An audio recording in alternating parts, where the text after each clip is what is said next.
Remember that feeling? The freedom, the adventures, the pure, unadulterated joy of getting behind the wheel of your very first car? It wasn't just a vehicle, it was a character in your coming-of-age story. There's a moment that sticks with you forever. Close up, keys in my hand. Not metal, but weight and promise. They feel heavy, important. A new chapter placed in the palm of your hand. That first car is never just a car. It's a promise. Late-night drives with no destination, singing at the top of your lungs to the radio, picking up your friends for an adventure. Before the car, your house. Before the car, your school. After? Suddenly, the map unfolds.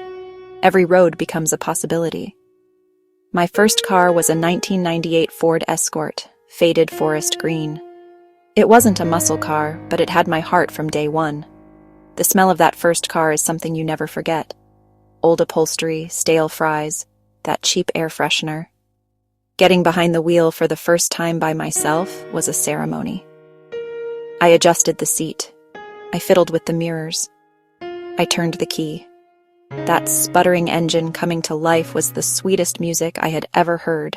That old Ford Escort was more than just a way to get from point A to point B. It was my personal declaration of independence. My own music through the crackly speakers. The world felt different. It wasn't about breaking rules. It was about making my own. I could go to the grocery store for my mom. I could take the long way home. I could drive to a friend's house across town. The world opened up.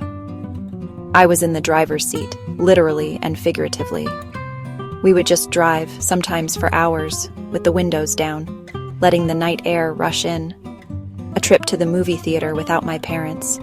A late-night run to a 24-hour diner for milkshakes. I had to pay for my own gas, which meant my part-time job suddenly had a very real purpose. I learned the hard way that if I ran the tank too close to empty, I'd be the one walking to the gas station with a red can in my hand. It forced me into a rolling classroom. Oil changes, tire pressure, receipts that add up. The cost of independence. The joy of it was pure and simple. The joy of pulling into a friend's driveway and honking the horn. The joy of creating the perfect road trip playlist on a cassette tape. The joy of being the designated driver, getting everyone home safe. It was our private concert hall, our confessional, our escape pod. Every coming-of-age story needs a trusty sidekick, and my 1998 Ford Escort was mine. It wasn't just a machine. It was a character in the movie of my teenage years. The passenger window got stuck unless you left a sliver up. The radio only worked if you whacked the dash in the right spot. The engine rattled when it was cold. These weren't flaws. They were endearing traits that made it mine. It took me to my first real job interview. It was my getaway after a breakup. It carried us to prom, crammed and alive. It became a trusted confidant, a private, mobile space where honest conversations happened. How many secrets were whispered inside? How many plans were hatched? It was our guardian on rainy nights, our ride home when we were out too late. It was the backdrop for learning to drive, for relationships, and for responsibilities. An anchor in adolescent whirlwinds. You talk to it. You encourage it up hills. You thank it when it starts on a freezing morning. It stops being an it, becomes a her or a him. It becomes a member of the family, the one who helped you grow up. You build a relationship with a machine like that. You talk to it. You thank it. It becomes part of your story. If that old Escort's dashboard could talk, it would tell some incredible stories. It would tell you about the time 4 of us decided to drive to the beach at 3 a.m. on a Tuesday. We watched the sunrise over the ocean, tired and happy, then drove all the way back in time for school. It was our chariot for spontaneous adventures that became core memories. I tried to impress a date, scraped the hubcap, and spent the weekend fixing it with a can of spray paint. I once locked my keys in the car while it was running, and watched gas disappear as I waited for a locksmith. The car was a scrapbook on wheels, a tear from a studded belt, a faint coffee stain, parking passes, concert tickets. There were dried-out French fries under the seats. Every nick, every scratch, every stain told a story. Friendships were forged and tested in those 4 doors. Our first real road trip, a leaky tent, a terrible map, and a lot of laughter. Those shared triumphs and blunders are the stories we still tell today.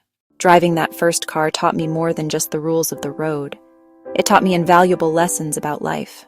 Responsibility was the big one. I learned maintenance because I saw the consequence of ignoring it. When the battery died because I left the lights on, I learned cause and effect. Saving for new tires taught me budgeting and long-term planning. The first flat left me alone on a quiet road. I panicked, then read the manual and found the spare. An hour later, covered in grease but proud, I had changed the tire myself. Empowering and humbling. It showed me I could solve problems without being rescued. It taught me not to judge by appearances. Value is character and dependability. I learned to be proud of what I'd earned, regardless of what others drove. The person I am today was forged, in part, on those worn cloth seats with my hands on that steering wheel. Now I want you to take a moment and think back. Close your eyes and try to remember it. What was your first car? It doesn't matter if it was a shiny new gift or a rusty hand-me-down. I'll bet you can still picture it in your mind's eye. You remember the color, the pattern on the seats, the way the doors sounded when they closed. Remember the mix of terror and exhilaration? Your hands gripping a little too tight, your eyes darting to the mirrors. Remember the first song you blasted through its speakers? That vehicle was your ticket to a bigger world. It was your partner in crime for small rebellions and big adventures, packed trunks, cheap chairs, and laughter. There were mishaps. You ran out of gas, had a fender bender, or a mysterious engine noise you ignored for weeks. These aren't just stories about a car. They are stories about you, moments that taught you, that made you who you are. Maybe it was the car you took your driver's test in, your first date setting, your concert mobile, your leaky trip companion. Whatever it was, it shaped you. What stories does your first car hold? Drop it in the comments. Tell me your first car name and one memory. Years go by. We move on to newer, safer, more reliable cars. They have backup cameras, Bluetooth, engines that start every time. But do they have the same magic? For most of us, the answer is no. There's a special bond with that first car, a bond time and rust can't erase. It's a first love, and you never forget your first love. Seeing a similar model today can transport you back in an instant. I eventually had to say goodbye. Selling it felt like a real breakup. Watching the taillights fade was the end of an era. But while the car is gone, the memories and the feeling are permanent. It's not just part of my past. It's part of my foundation. It taught me freedom, responsibility, and the joy of the journey. So here's to our first cars, the beaters, the jalopies, the hand-me-downs, and the rust buckets. They were never just metal, glass, and rubber. They were our companions, classrooms, and vessels of discovery. That first car earned its place in your heart. It started it all, and for that it will always be the one we remember most fondly. If you enjoyed this, subscribe to Whip Cuppas and tell me in the comments, what was your first car and one memory that will never rust?